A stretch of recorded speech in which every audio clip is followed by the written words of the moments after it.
स्वराज मराठीमध्ये आपलं स्वागत आहे. सर्वसामान्यांचा आवाज, निर्भीड, बेधडक. स्वराज मराठी. छत्रपती संभाजीनगर शहरातील बन्सीलाल नगरमधील खासगी हॉस्टेलमधून बेपत्ता झालेल्या एका 17 वर्षीय मुलीवर चौघांनी बलात्कार केल्याची धक्कादायक घटना समोर आली आहे. आईवडिलांसोबत वाद झाल्यानं रागाच्या भरात या मुलीनं हॉस्टेल सोडलं होतं. वेदांतनगर पोलिसांनी मुलीला पुण्यातून शोधून आणत तिचा जबाब नोंदवला. तिच्यावर चौघांनी मदतीच्या बहाण्यानं बलात्कार केल्याचं समोर आलंय. समाधान शिंदे, निखिल बोर्डे, प्रदीप शिंदे आणि रोहित ठाकरे अशी संशयितांची नावं आहेत. त्यांना अटक करण्यात आली आणि न्यायालयात हजर केलं असता 4 दिवसांची पोलीस कोठडी सुनावली. छत्रपती संभाजीनगर शहराजवळील एका गावातील 17 वर्षीय मुलगी बन्सीलाल नगरातील खासगी हॉस्टेलवर राहून नीटची तयारी करत होती. ती 12वीत शिकते. अभ्यासावरून आईवडील रागावल्यानं तिने गावाकडे जात असल्याची नोंद हॉस्टेलच्या रजिस्टरमध्ये करून 30 नोव्हेंबरच्या दुपारी 1ला हॉस्टेल सोडलं होतं. मुलीने हॉस्टेल सोडल्यानंतर ती परभणीला गेली. तिथे रेल्वे स्टेशनवर तिला प्रदीप शिंदे भेटला. त्यानं राहण्यासाठी जागा देण्याचं आमिष दाखवून त्याने सर्वात आधी बलात्कार केला. त्यानेच तिला पुसद येथे नेऊन सोडलं. पुसदला ओळखीचा असलेल्या रोहितने तिला पुढे जाण्यासाठी मदत करण्याच्या बहाण्यानं बलात्कार केला. त्यानंतर ती नाशिकला गेली. तिथे पेट्रोल पंपावर काम करणाऱ्या निखिलसोबत तिची भेट झाल्यानंतर त्यांनी तिला जेवण राहण्यासाठी पैसे देण्याच्या बहाण्यानं बलात्कार केला. नंतर मुलगी पुण्याला गेली. तिथे टॅक्सी चालक समाधानसोबत तिची भेट झाल्यानंतर त्यानेही तिच्यावर बलात्कार केला. तर 2 डिसेंबरला सायंकाळी तिचे वडील हॉस्टेलला तिला भेटायला आले असता मुलगी बेपत्ता असल्याचं समोर आलं. तिच्या वडिलांनी तातडीने वेदांतनगर पोलीस ठाणे गाठून पोलीस निरीक्षक प्रवीणा यादव यांना घटनेची माहिती दिली. प्रवीण यादव यांनी तातडीने अपहरणाचा गुन्हा दाखल करून मुलीचा शोध सुरू केला. तांत्रिक तपासात मुलगी पुण्यात असल्याचं कळताच पथकानं पुण्याला जाऊन तिचा शोध घेत ताब्यात घेतला. तिला छत्रपती संभाजीनगरला आणल्यानंतर तिचा जबाब नोंदवला. तिने तिच्यावर झालेल्या बलात्कार सत्राची माहिती दिली. त्यानंतर पोलीस उपनिरीक्षक वैभव मोरे, संगीता गिरी, नामदेव सुपे यांची 3 पथकं संशयितांच्या अटकेसाठी रवाना झाली. तिचे वडील कंपनीत कामगार आहेत. मुलीने रागाने हॉस्टेल सोडलं, पण वासनाधानी तिच्या असहाय्यतेचा फायदा उचलला. त्यांची सध्या कसून चौकशी सुरू असल्याचं पोलीस निरीक्षक प्रवीणा यादव यांनी सांगितलं. जे आहे तर 4 डिसेंबरला एका मुलीचे वडील आलेत की माझी मुलगी जी आहे इथे नीटची तयारी करत होती. हॉस्टेलला होती, गर्ल्स हॉस्टेलला, परंतु ती जी आहे इथून निघून गेलेली आहे आणि अद्याप ती मला मिळून आलेली नाही म्हणून.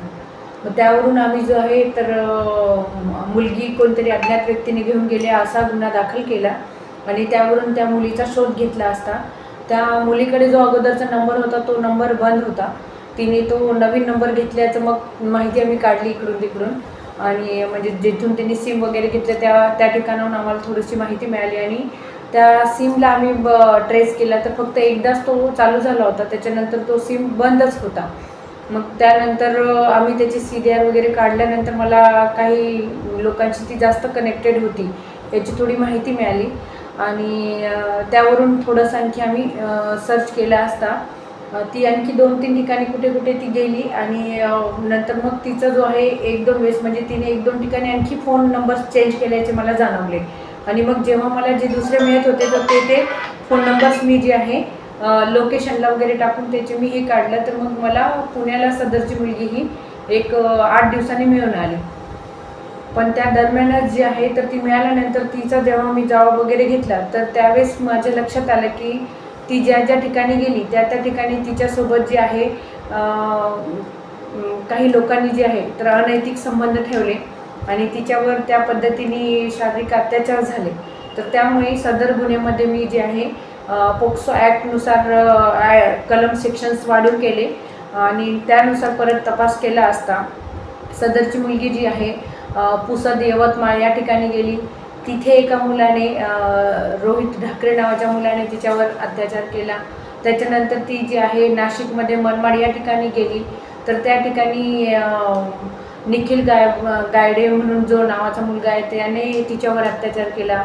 त्याच्यानंतर ती वसमत हिंगोली या ठिकाणी गेली, परभणी या ठिकाणी गेली तर त्या ठिकाणी एक प्रदीप शिंदे नावाचा मुलगा आहे म्हणजे त्याने तिच्यावर अत्याचार केला. त्याच्यानंतर ती पुणे या ठिकाणी गेली.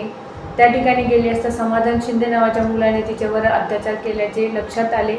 या लोकांचे जे आहे तर नावं डिटेक्ट करून यांचे नंबर्स वगैरे काढून त्यांचे लोकेशन्स वगैरे सर्च करून मी आमची जी आहे 2 पथकं जे आहेत वेगवेगळ्या ठिकाणी रवाना केले. अगोदर मुलीला पण आणण्यासाठी 3-4 जिल्ह्यामध्ये सगळ्या दोन्ही पथकांनी जाऊन तपास वगैरे केला आणि तेव्हा ती मुलगी मिळून आली आणि आता ह्या आरोपींचा पण शोध घेण्यासाठी सदर मुलीला पण आम्ही सोबत घेऊन जे आहे तर वेगवेगळ्या जिल्ह्यांमध्ये सर्च केले असता आणि मग काही तांत्रिक बाबीचा मदत घेऊन काही लॉजिकल मदत घेऊन या 4ही आरोपींना जे आहे आम्ही त्या वेगवेगळ्या जिल्ह्यामधून ताब्यात घेतले आणि चारही आरोपींना जे आहे अटक करून त्यांना जे आहे आज 4 दिवसाची PCR त्यांना मिळालेली आहे आणि पुढील तपास आम्ही करत आहोत त्यामध्ये.